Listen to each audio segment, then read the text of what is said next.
Today's show is sponsored by Center County Highway Revolt.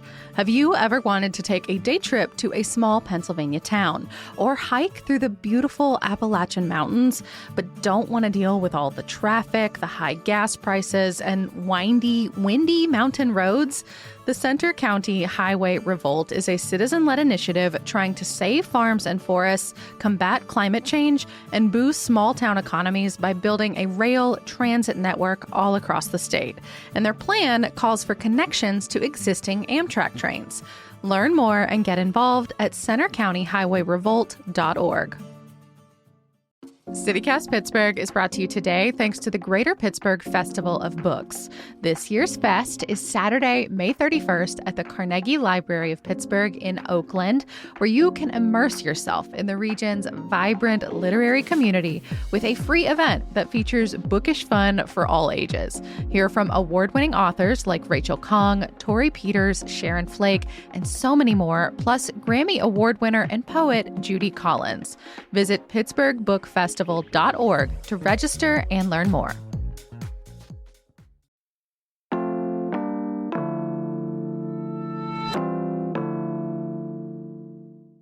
Today on CityCast Pittsburgh, President Trump is expected in town today, talking about how some portion of $14 billion could be swinging through the Steel City. Our city parks got a nice nod, thanks in part to an abundance of basketball courts. Plus, there is a new-to-us spirit available in Pittsburgh. And y'all, I know from experience, Malort is nothing to be excited about. I'm with CityCast's Mallory Falk and Ryan Dito of Axios Pittsburgh, talking about some of the biggest stories of the week. It's Friday, May 30th. I'm Megan Harris, and here's what Pittsburgh's talking about.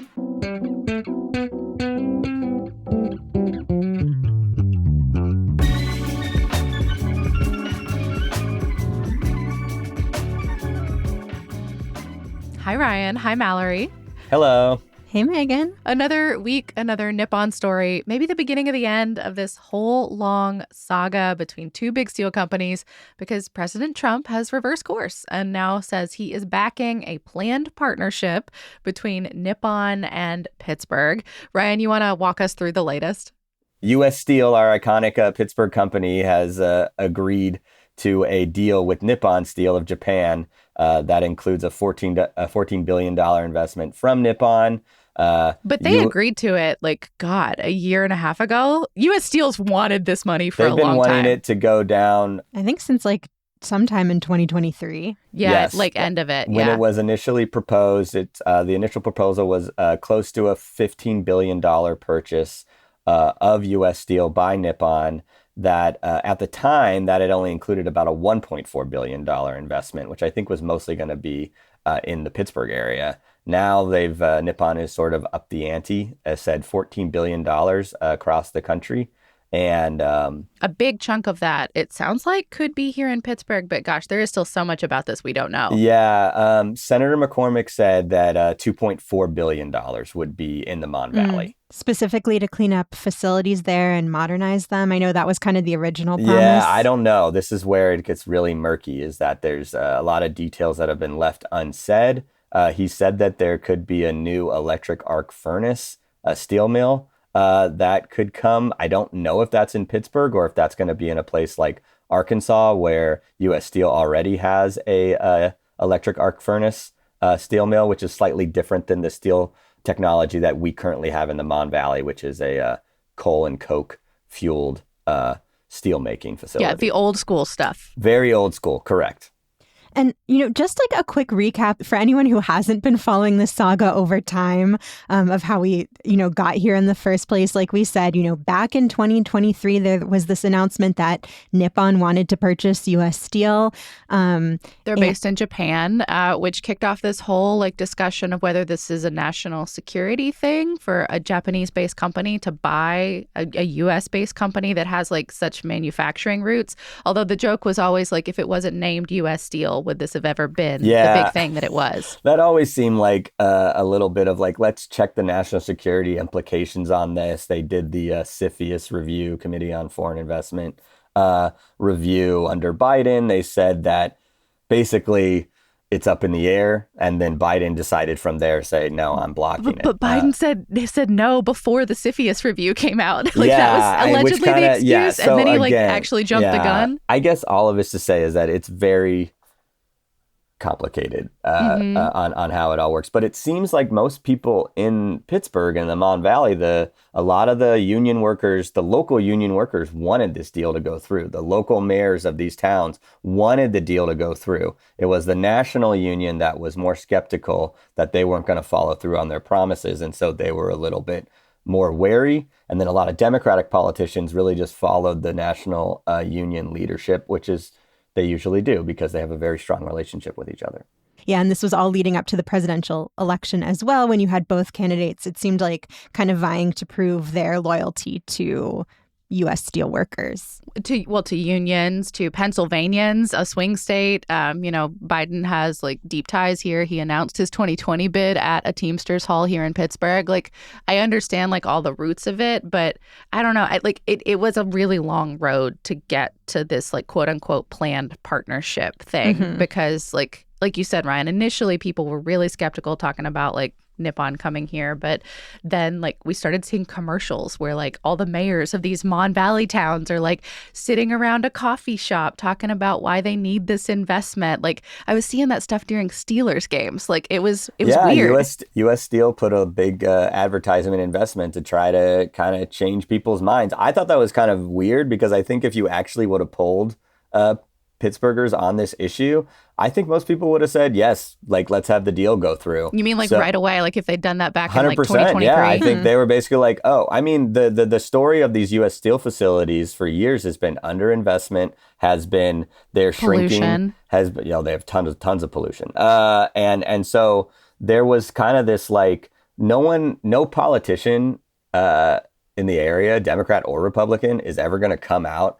and say we wanted this steel mill gone, because it would have been basically 3,000 to 4,000 jobs that are like iconic jobs of like steel worker jobs. It's our identity. We're literally the steel city. You cannot completely erase steel, even if like most steel is now made in China and made in a completely different way. Like still, it's like a thing here in Pittsburgh. Correct. Yeah, and so we never saw a big investment from U.S. Steel itself. In fact, they years ago in like 2019, they had floated this idea that they were going to invest $1 billion in the Mon Valley Works to upgrade them and to make them more efficient.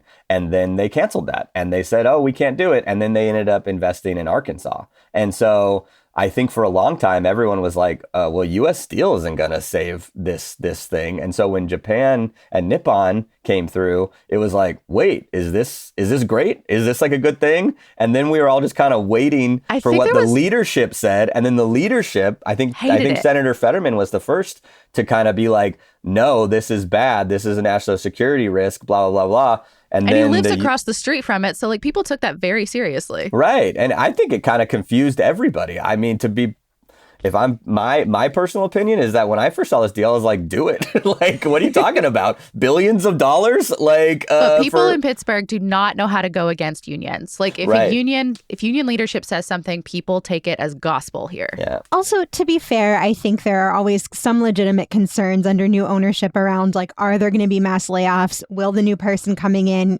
make good on their promises? Because Nippon has said that at least for a certain period, there won't be layoffs, there won't be closures. But like, I think there are, some at least like legitimate concerns, at least on the initial end of like, will this actually bring the stability we're hoping for? Or is there a risk that this could all go away? Though, like you said, that risk was already looming because of the state U.S. Steel is in. Right. It was this legacy of this idea and this like really this rhetoric that has dominated the Rust Belt that like, oh, our jobs are going to be stripped away. What's funny is that just because it was a foreign entity that was involved, I think that people they got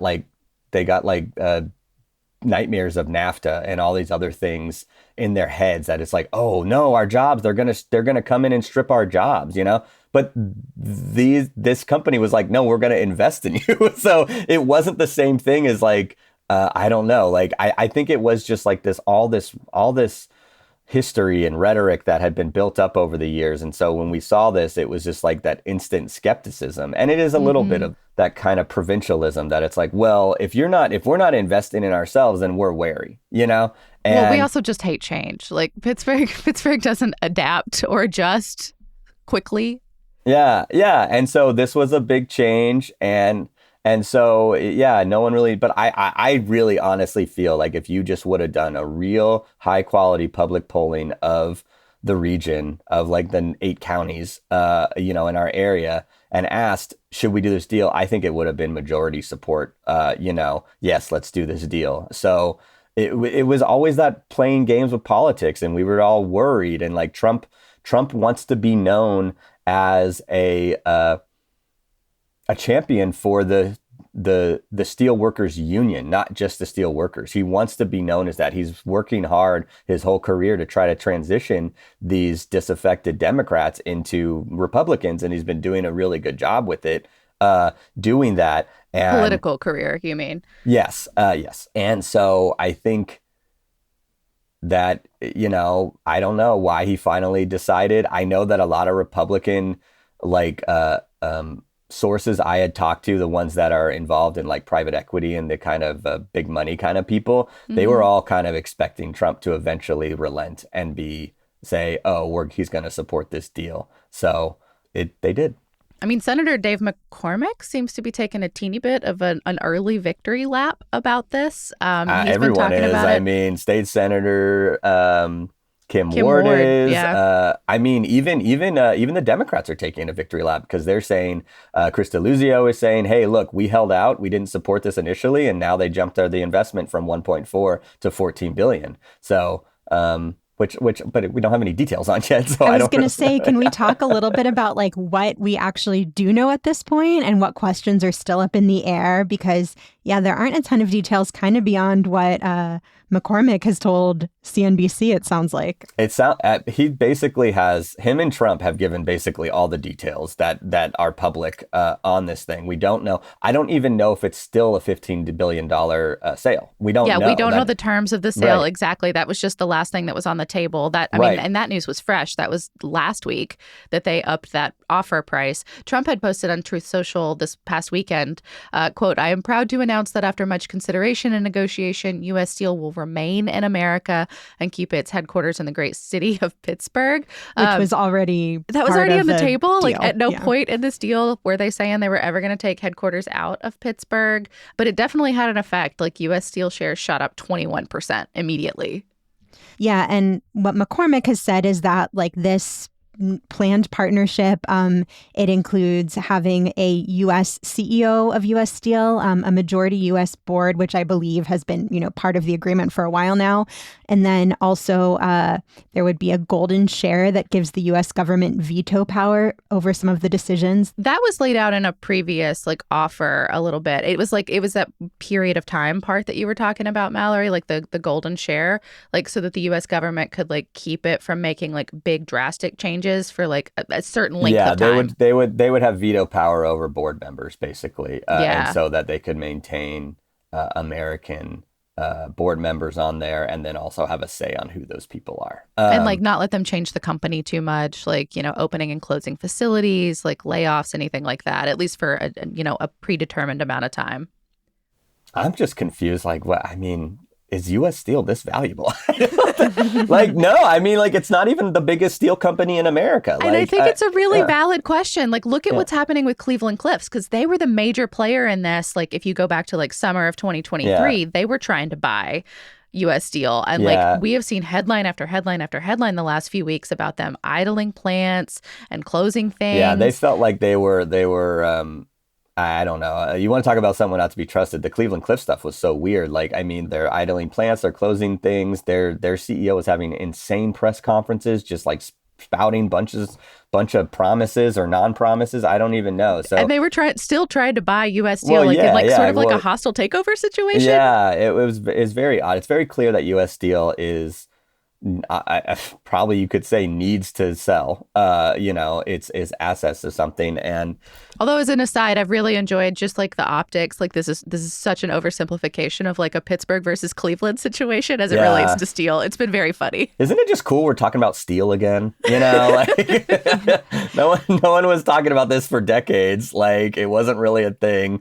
Our steel mills are not the most productive. The U.S. steel mills aren't the most productive. They're old technology. Apparently they make steel for washing machines or something. We're not building cities anymore. No. Right. I was reading, I think we're the world's 24th largest producer of steel at this point. Nippon's the 4th largest. So combining the two would create like the world's 3rd largest steel producer. But that's not really changing Nippon's position that much. Yeah, I mean... It's a level up. I'll take it. Yeah, it's really odd. I think there's still probably a lot of questions on how much is this helping Pittsburgh versus how much is this helping Arkansas and some of these other more modern steel facilities. I mean, I'm okay with helping Arkansas. Honestly, like that doesn't bother me, but I do hope that it leads to some cleanup, some modernizing of facilities, and significantly less air pollution in the Pittsburgh region, especially our neighbors in the Mon Valley. Yeah, like we'll that's my pie in the sky goal. I don't know how much cleanup they can do. I guess Japan is maybe a little bit more successful at cleaning up some of these old things, but if you're still making steel with coal, it's just hard to make it really clean. And then it seems like But they haven't specified whether they're going to keep to the same process. Like it's I would possible say that they could change it. if they build an electric arc furnace, that it just requires a lot less labor and you're going to lose a lot of jobs. So this is why they're doing it, is that it's more efficient. Electric arc furnace steel making is way more efficient and it's cleaner. And but it also produces a different kind of steel. And so if they can figure out a way to do it, I think that they could probably make it a little cleaner. I'm not too skeptical. The cleanest thing to do would be to shut it down, which no one wants to talk about. Yeah. So we'll see. But I think generally this is going to be seen as a win for everyone. And it's possible we might know more about this by the end of today. As we're recording, Trump is scheduled to hold a rally here today. It'll be at the U.S. Steel Irvin Works in West Mifflin. Don't know where he's flying into. RIP if you had any travel plans in the Pittsburgh region today, or even like plan to be on the road around West Mifflin or our airports. Like it is always crazy when Air Force One is in the airspace. I hope that he flies into Allegheny County Airport, which is in West Mifflin, I believe. So that's very close by. That would limit traffic, but that's not always the case. Sometimes he will just fly into Pittsburgh International, which would then cause mayhem. He wants to get a preview of that new Shake Shack that's coming to PIT. Yeah, the new airport's almost done too, so maybe get a glimpse of it. Well, we're going to shift our focus a little bit here. Ryan, every week on the show, we do a little trivia segment created by our quizmaster, Kevin Gavin. So I know you're going to be talking in a little bit about some reporting you've done on Pittsburgh's park system, and I have a park-related question for you. Okay. This is a two-parter. How many parks does Pittsburgh have, and which one is the biggest? This is a tricky one because we have parks that are run by the city parks. And then we also have parks that are run by the Pittsburgh Parks Conservancy. We're talking about parks located in the city, so not who operates I definitely don't know this. There's no way I would know this. I'm going to guess and say 26. You are so wrong. We'll have the answer after the break.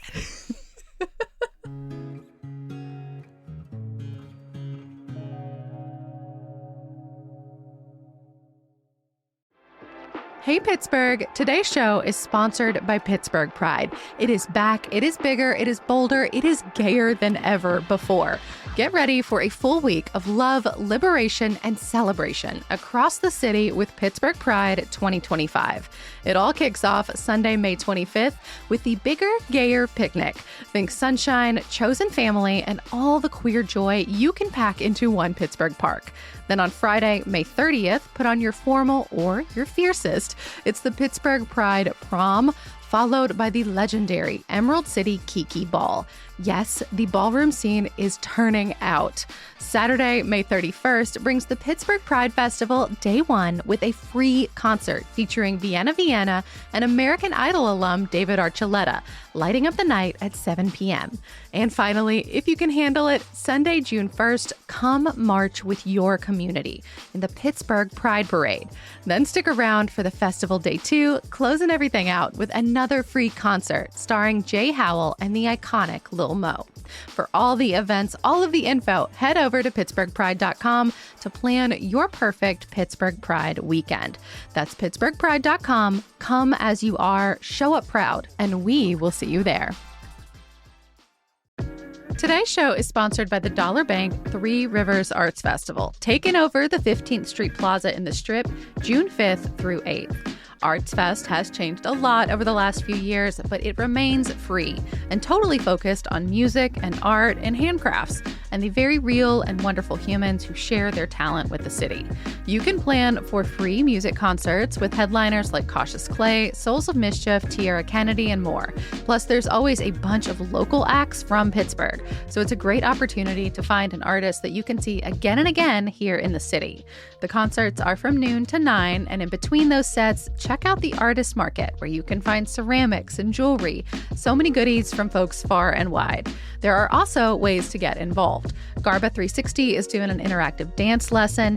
Ibiji Drum Ensemble's doing a drum circle. The Pittsburgh Cultural Trust finds us so many great folks, and Arts Fest is always a blast. Find the full list of events and learn more at trustarts.org/TRAF. We are back, and Ryan, like Megan said, you are extremely wrong. Pittsburgh actually has 176 parks. Wow. That's wild to me. That's got to include like little tiny parklets or something, like a patch of grass or something like that. Okay. Yeah. All right. There's no way no one could guess that. There's no way. I was genuinely very surprised when I saw that ballpark figure. And the biggest in the city is Frick Park. Oh yeah, I think I did know that one. I should have guessed. I definitely thought it was our newest park. I thought it was Hayes Woods. I guess they're within like just a few acres of each other. Is that still? That's technically a park now. Yeah, it's technically a park. Yeah, so Frick Park spans 644 acres. Hayes Woods is 626, so it just missed the title. Wow. And if you want even more Pittsburgh trivia, you can head over to our website, pittsburgh.citycast.fm, to play along. So, Ryan, tell us more about the parks. The park score came out, which is like always like a fun ranking system every year. Yeah, the Park Score Index from Trust for Public Land, a nonprofit, ranked the cities in the country, big cities in the country, and Pittsburgh was 15th on the list, which I think is pretty darn good for a city of our size. Out of 100, right? Yeah, out of the 100 largest cities. Which means we have like what, the 15th best park system? Yeah, by the nonprofit's metrics, which kind of rank for access, amenities, equity, investment, and acreage. And so access is one of our biggest things. 94% of city residents live within a 10-mile walk of a park. I mean, if you got 176 of them, you're bound to stumble into one. It would seem like, I'm surprised it's not 100%, to be honest. I think it's literally, I was looking at their map. It's like just like around some of our like big highways where like that's the only spot like where by and large you are outside that 10-minute walk radius. That would make sense. I live in the city and I would say that it is a very strong park city, especially when you talk about like our kind of what I would call like escape parks or something, where it's like kind of feel like where you feel like you're in a forest. Like Frick, like Shenley, to some degree, like Riverview Park, almost Highland all Park. The big ones. Yeah, Frick. I was in Riverview Park the other day, just on this random trail, and I was like, wow, it really just does feel like I'm in the middle of a forest, and yet there's like, someone's house is like right up there. So yeah, and then the Hayes Woods. I mean, that one's definitely just like totally forested. So yeah, it's just barely developed. Yes. At this point. If you're looking for like a real forest-like hike, it's so easy. You can walk to a lot of them from if you live in the city.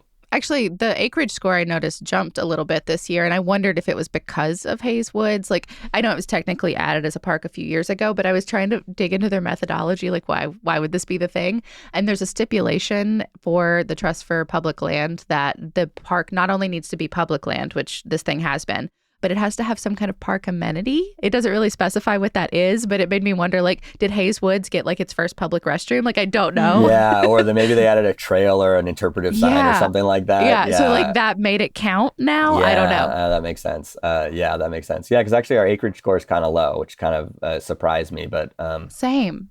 I think that a lot of our parks are... But it got better. It got better from 2024. That's the headline. And like, I think that's really where our parks shine. I think they aren't quite as good at that kind of, like a park like in San Francisco or New York City where everyone's just like hanging out, where it's like just open, people are playing like chess or they're having a picnic or something like that. Like that's kind of where I think we have room to grow. Schenley Plaza is a good place where that happens on the regular, where people are just sitting, enjoying the, sunbathing, or they're playing checkers, or they're, doing stuff like that. But like, if you think about other than that, it's not really, our parks are for like hiking or playing a sport or something like that, more than they are for just like having a picnic. I think that's where we can improve. And then we need to improve our equity score as well. I was just going to say, like, it seems like one area for improvement, which it sounds like this is a national trend. It is not just Pittsburgh, but that access to the parks here does vary based on your race. And that's one area where we could be doing a lot better. Yeah, it seems like we could maybe build more parks in some of our Black neighborhoods. I think this is also probably a chicken and the egg situation, in that land near parks is usually the most valuable. Over the segregation history of Pittsburgh, those areas just became white neighborhoods because of all the terrible stuff that we did over the years. But, it could be a little bit chicken and the egg, but obviously there's a lot of room for improvement. Yeah, I saw the stats pulled out that, in Pittsburgh, Black residents' access to parks is 18% less than the median access, and white residents is 58% greater than the median. Right. So those are not great stats. Yeah, for sure. Well, and there's been a lot of discussion in city council, like over the last 3 or 4 years. Like Mayor Gainey made it a big part of his like early platform that he wanted to get some of these like park projects going, like fixing things like basketball hoops and like tennis courts and stuff like that. They've had that like engage.pittsburghpa.gov page going with those, but I haven't seen a ton of updates in them. Like there's some stuff that's definitely moving. Like, for example, that big pedestrian bridge over Riverview Park, like the Davis Avenue Bridge that's coming back. But like that's not like a playground fix, And like I think those are some of the like small constituent relations things that like you always want to see come to fruition, because it just like it makes such a dramatic difference in a neighborhood like so fast. Yeah, we recently had a new playground and public bathroom at the Arsenal Park, which is looking great. So we need more of those. Well, and that connects to a question I have about, I know that we did well in terms of amenities, things like basketball courts and splash pads, but I am always curious how they count them. Like, is there a person going around park to park counting our basketball hoops, for example? And like, if they're broken, if they're not usable, do they get added to the final score? Yeah, and it's also hoops, not courts. That's how they count it, hoops, which I think is also very funny. Oh, it's got to be a hoop. Yeah. Well, maybe that's how they count it. If the hoop is broken, then they they don't count it. It's just an empty backboard. Throw the ball off the backboard. Yeah, I mean, we also scored highly for bathroom access, which like I would argue is not always true. Yeah, but maybe that's just how bad bathroom access is everywhere. That's what I was thinking. Maybe that's just speaks to the sorry state of bathrooms and parks across our great country. Yeah, we've never been good at public bathrooms in the United States, to be honest. Well, and if anyone out there listening wants to take more advantage of our parks, ranked 15th nationally, we actually did an episode with the Pittsburgh Parks Conservancy talking about some of the best spots for everything from views to romantic dates to rocking your dog. So we will drop a link to that in our show notes, and you can also check it out at pittsburgh.citycast.fm.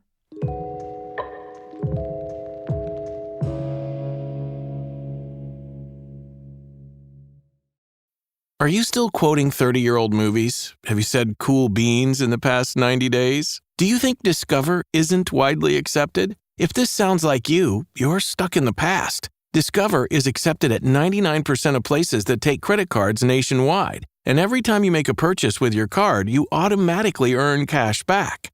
Welcome to the now. It pays to Discover. Learn more at discover.com/credit card. Based on the February 2024 Nielsen Report. Ryan Reynolds here from Mint Mobile. I don't know if you knew this, but anyone can get the same premium wireless for $15 a month plan that I've been enjoying. It's not just for celebrities. So do like I did and have one of your assistants switch you to Mint Mobile today. I'm told it's super easy to do at mintmobile.com/switch. Upfront payment of $45 for 3-month plan, equivalent to $15 per month required. Intro rate first 3 months only, then full price plan options available. Taxes and fees extra. See full terms at mintmobile.com. So a new thing on today's show, we're going to start doing neighborhood shout outs. So these are from our new CityCast Pittsburgh neighbors.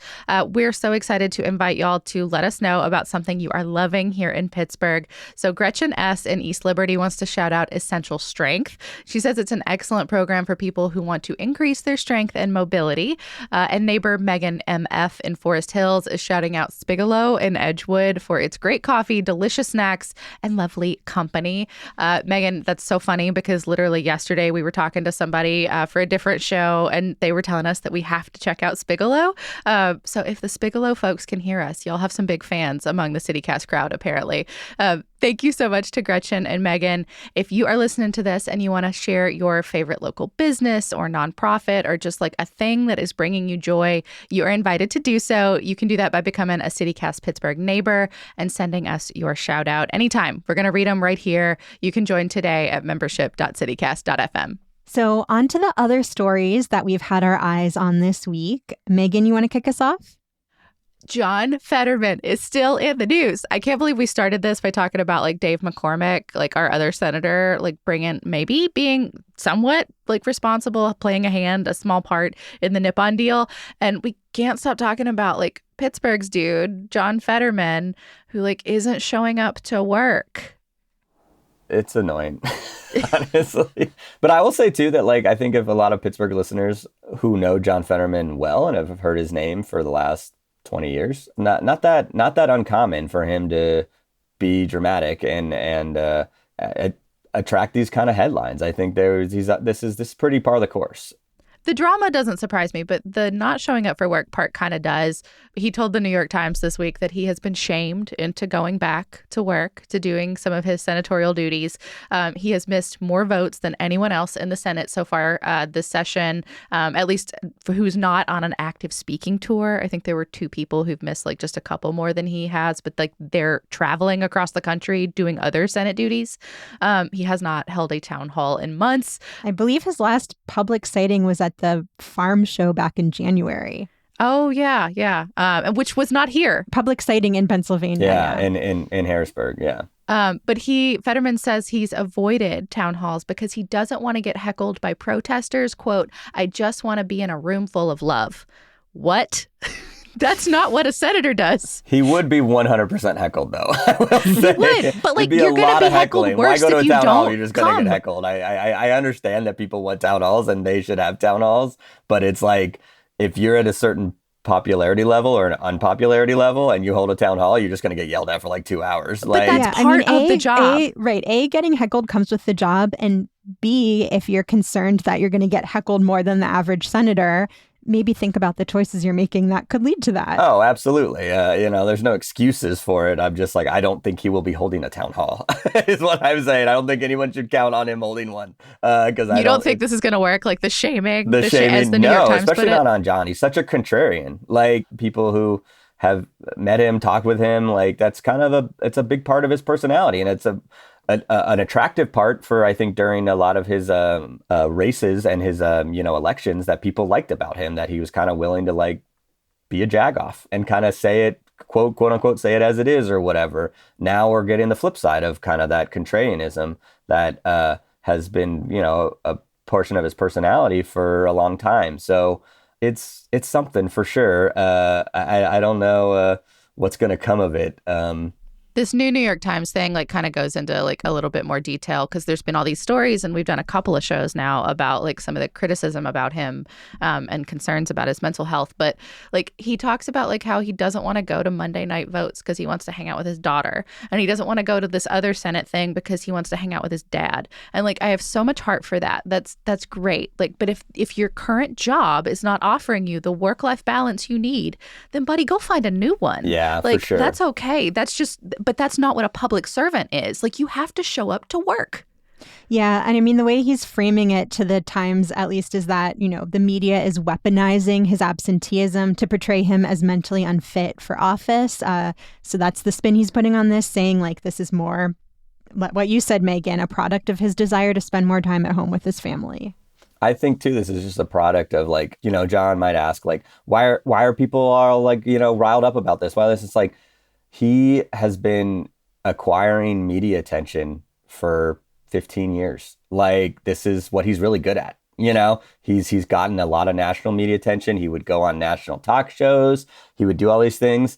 I personally think this is the flip side of that. When you start to do something that people maybe don't like, he's a headline grabber, you know, and like we all can write a Fetterman headline and it does really well. And so this is the dark side of kind of the positive media attention that you get when you get a lot of media attention.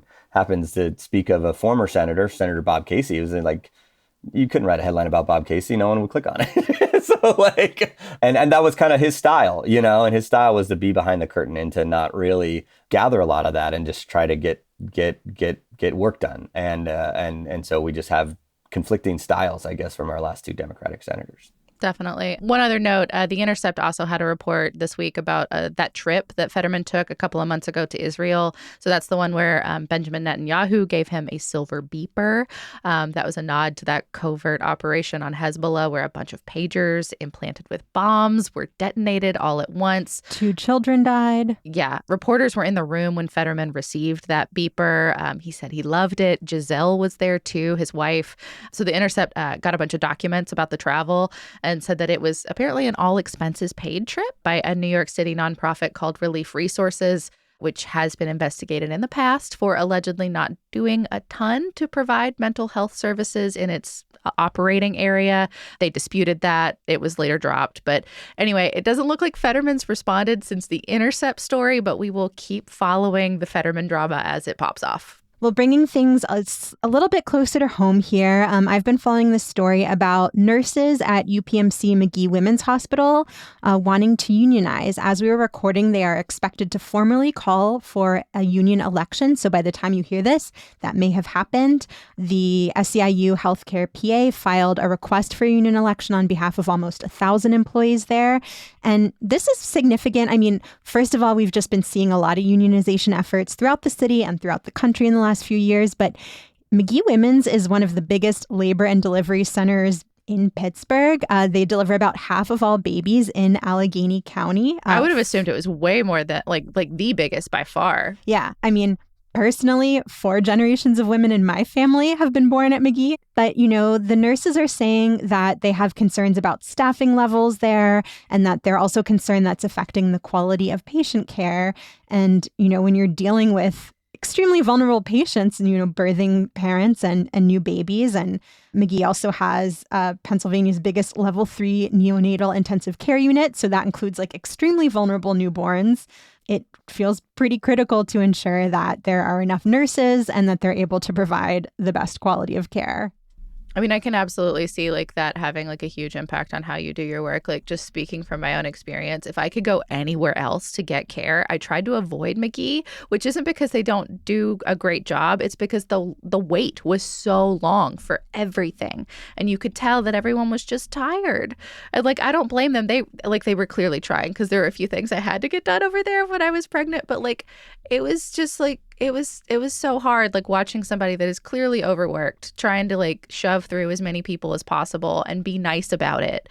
So I'm glad they're speaking out about whatever challenges they're having over there. Right. Like I was reading this story in WESA where a nurse was talking about how she wasn't able to count on getting a break beyond a 20-minute lunch during her 12-and-a-half-hour shifts, which is kind of astounding. And, you know, the nurses also want things like more pay transparency, better steps to retain experienced nurses. Obviously, everyone's better served by having people who've been doing this work for a long time and really know what they're doing. So we'll see what ends up happening. Like in their statement, SEIU Healthcare PA said that this is the largest unionizing effort by nurses in recent state history.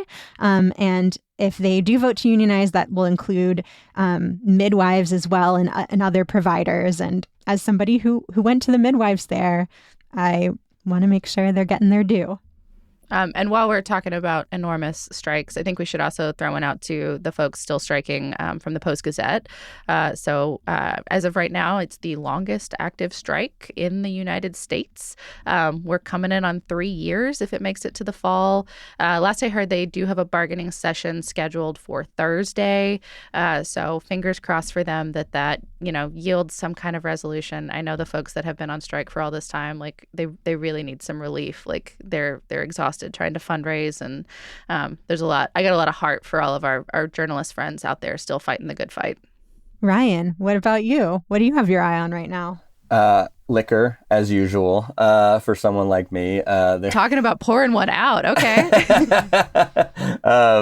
No, we just got, Pennsylvania just got Malort, the famous Chicago inspired liqueur that is extremely bitter, very strong.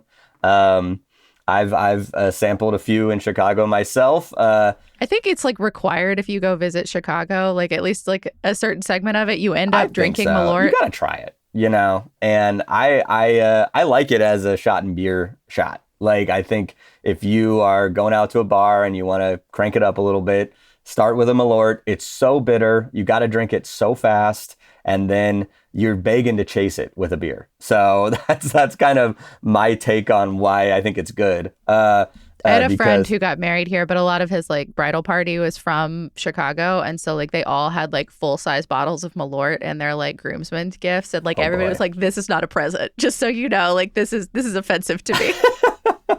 I saw it at a liquor store the other day, but they only had a full-size bottle, and I was like, I don't know if I could do a full-size bottle of this thing. I was hoping they bring those mini bottles, because then that would be incredible. It is funny to me that like the state of Pennsylvania is who decides whether or not we have access to this disgusting That's substance. right, because we have state-run liquor stores, and it's a whole other topic of conversation, but that it is kind of an odd, archaic way. But now we have it. So now we have Malort. So I would say, try it out. Go try it. It's at a couple bars too. I've seen it at a bar. If you can find a mini, this is not worth investing in a large bottle of. I wouldn't say. Yeah, try it out. Lorelei had a bottle. If you're in East Liberty and you want to just get a shot. Try it out. Chase it with a beer. Do not drink it on its own. I will say that. Yeah, this is not a thing you order just for itself. Like, you want to have another beverage handy right away. Correct. It's not a sipper. Like, you're not just gonna. It's so bitter. It really is fantastically bitter. So, Ryan, I love the article you wrote about this in Axios Pittsburgh. One of your colleagues tried to describe the taste, and I just love this description of it tastes like a bit of butterscotch that drifts into grapefruit rind and finishes with burnt rubber bands. That's perfect. Yeah, it doesn't necessarily make me want to jump in. But. No, it's not. It's not that kind of thing. It's an experience. And to be fair, I think if you're taking a shot in a beer, you don't enjoy the shot. It serves a purpose. It serves a purpose. Like. But there are ways to like get that purpose served and not be disgusted at the same time. No, see, I think it's even better. Car bobs are more pleasurable than Malort is to me. That's when you combine it all in one thing. Okay, this is a Boilermaker. It's one on one side. This is a Pittsburgh tradition. One on one side, beer in the other hand. Look, give me Beam, give me Makers. I'm with you on the Boilermaker, but Malort's never going to be high on my list. I don't like it with like a whiskey because it's like too sweet. It just like it feels like it makes that beer taste really bad for the first few sips, I think it lessens the beer, whereas like Malort is such its own thing that you're begging for that beer, So you want the chaser to be better and I want the starter to be because better. that's the thing you end with, right? I think this is a litmus test. Like, this is like a personality situation.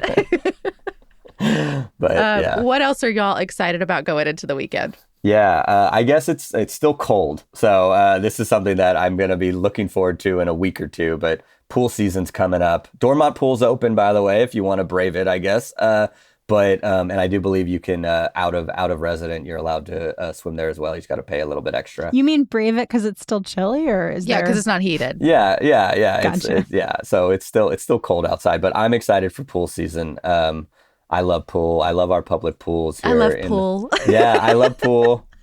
I do. But yeah, there's so many great. There's we have wave pools. We have regular just city pools.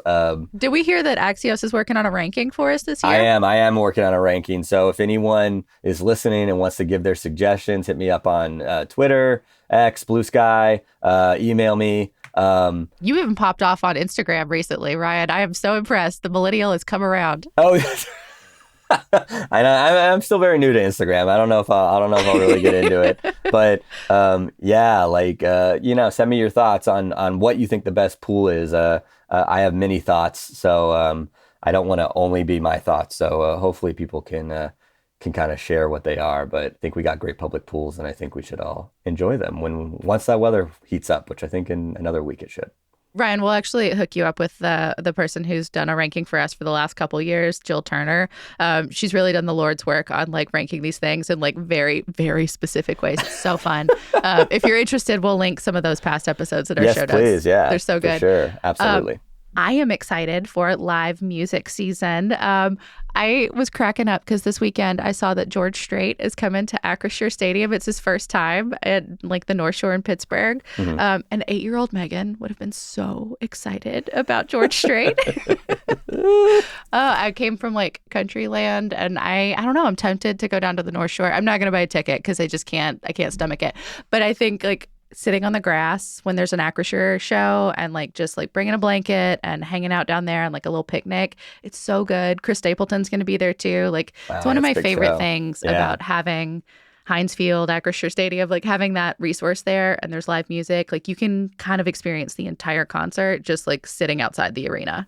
I did that for the Taylor Swift show, and it was crazy. It was amazing. Yeah, I mean, that was its own party, actually, like being outside the Taylor Swift show. Well, speaking of parties, I am excited for the Pride March and Parade happening this Sunday. We've been talking about it all week, but one more reminder that the CityCast Pittsburgh team is going to be there marching in the March and Parade. So come say hello. We'd love to see you there, and very excited to celebrate.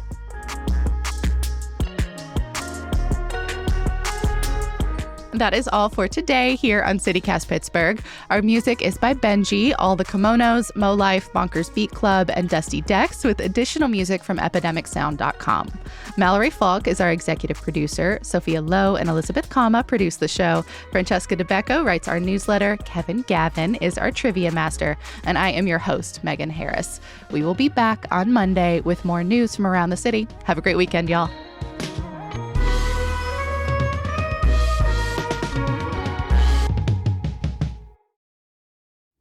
This annoying neighbor dog that just barks at everything if someone pulls in the parking lot.